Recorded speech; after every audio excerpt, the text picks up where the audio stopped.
suami istri yang bernama Ki Hajar dan Nyai Selakanta. Keduanya dikenal sebagai orang yang baik hati, pemurah, dan suka menolong pada sesama, sehingga sangat dihormati oleh masyarakat di desanya. Sayangnya, mereka belum mempunyai anak. Meskipun demikian, sepasang suami istri itu senantiasa hidup rukun dan damai. Ketika Ki Hajar bertapa di Gunung Telomoyo, lahirlah seorang bayi berwujud seekor ular yang mirip naga. Bayi ular itu kemudian ia beri nama Baru Klinting, nama yang ia ambil dari nama tombak pusaka milik suaminya. Waktu terus berjalan, Baru Klinting itu menjadi ular remaja. Suatu ketika, ular remaja itu bertanya kepada ibunya,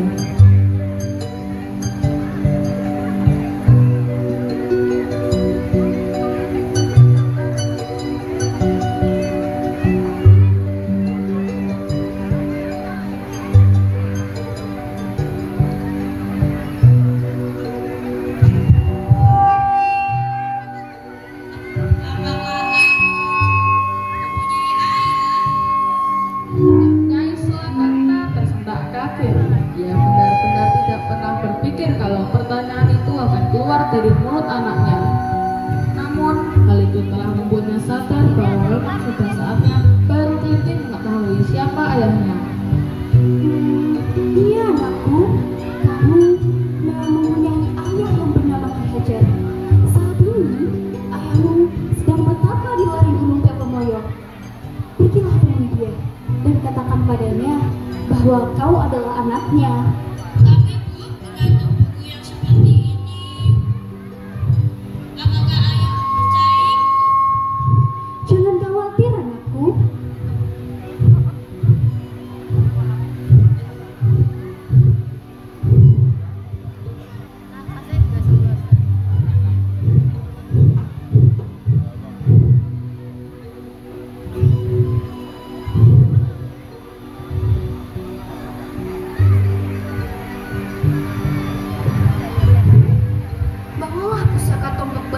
Ini sebagai bukti.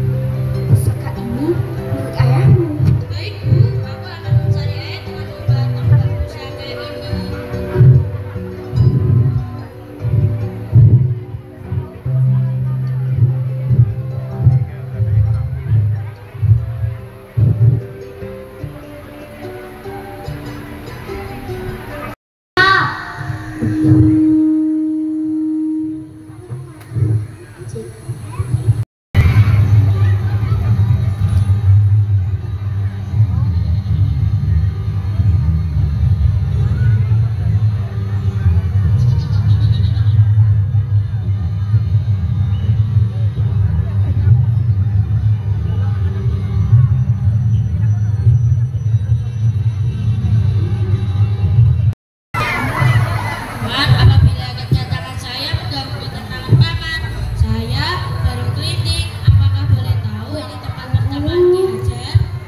Siapa kamu?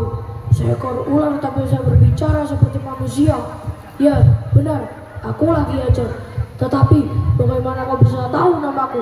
Siapa kamu sebenarnya? Mendengar jawaban sang pertapa, Baru Klinting langsung bersembah sujud di hadapan ayahnya. Ia kemudian menjelaskan siapa dirinya. Dengan sabar, Ki Hajar mendengarkan. Pada awalnya, ia tidak percaya kalau dirinya punya anak seekor ular naga. Akan tetapi ketika si ular naga itu memperlihatkan pusaka tombak Baru Klinting, Ki Hajar mulai percaya. Namun hatinya masih ragu. Ia belum yakin sepenuhnya. Ini adalah bukti bahwa aku anak. Baiklah, aku percaya jika pusaka Baru Klinting itu memang milikku. Tetapi bukti itu belum cukup. Coba kamu lingkari Gunung Telomoyo ini. Baru Klinting segera melaksanakan perintah tersebut untuk meyakinkan sang ayah. Dengan kesaktian yang besar, dimilikinya, Baru Klinting berhasil melingkari Gunung Telomoyo dengan memanjangkan tubuhnya. Maka Ki Hajar pun mengakui bahwa naga itu adalah anaknya. Setelah itu, ia memerintahkan lagi kepada anaknya untuk bertapa di Bukit Kebun.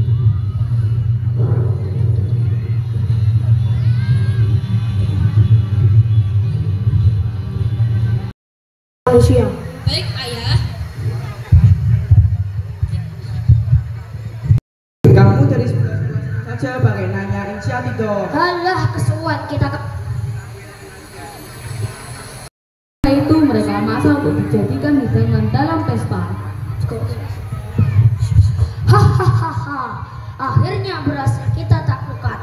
Saatnya kembali ke desa untuk dimasak. Siap laksanakan komandan. Enggak lah, enak aja mendukkan lagi. Ini baunya dari sini. Hei, pengemis bau, cepat pergi dari sini. Tubuhmu amis, bau sekali.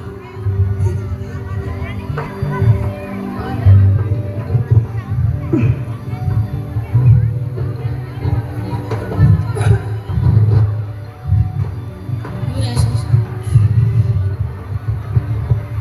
Dengan Ilatung dan anaknya.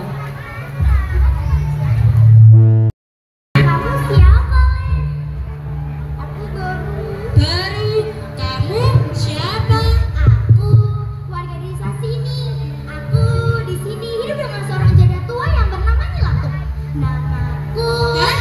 Lutung? Ih, bukan. Kamu mengejek ya? Kita hidup di dunia ini tidak boleh saling mengejek orang lain. Baru yang kamu lakukan ke aku tuh jahat. Maafkan aku ya, aku tidak bermaksud mengejekmu.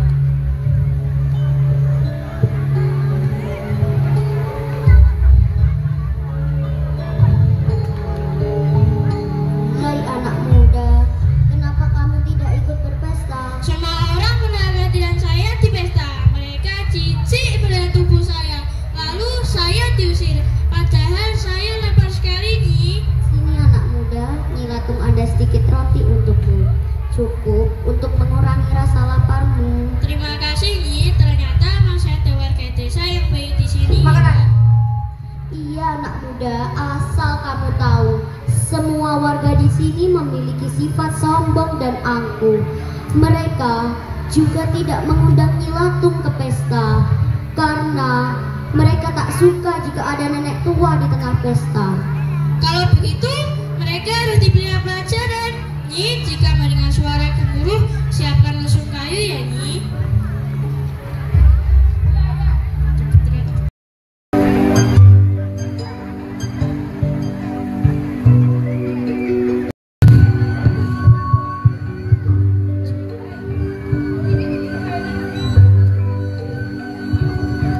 Wahai kalian semua, jika kalian merasa hebat sama Clarity yang mengucapkan ini, Karena merasa diremehkan, warga pun beramai-ramai hendak mencabut lidi itu. Mula-mula anak kecil disuruh mencabutnya, tapi tak seorang pun yang berhasil.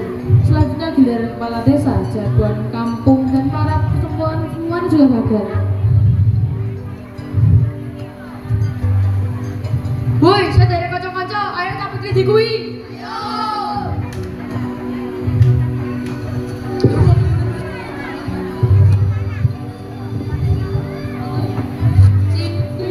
Asas.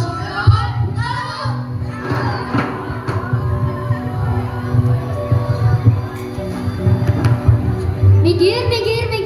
Berani-beraninya bocah seperti Musa berteten di wilayahku. Akan kubuktikan kehebatanku. Ikarium makar bapak, kamu gak ada lebih berat. Ubur-ubur ikan lele, gampang kok nenek iki le.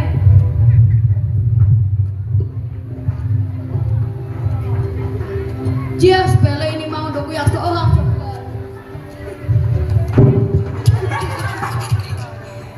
kuat sekali lidinya. mencabut lidi saja tidak bisa. Dasar manusia-manusia lemah. Kalian telah memotong-motong tubuhku untuk santapan pesta. Hawa nafsu kalian telah merendahkan dan meremehkan orang lain. Lalu dengan mudahnya baru Keling mencabut lidi. Begitu lidi tercabut, terdengar suara-suara gemuruh yang menggetarkan seluruh si desa. Tak lama kemudian, air menyembur keluar dari lubang bekas tangkapan lidi sehingga terjadilah banjir besar. Suara apa itu? Kencang sekali. Air.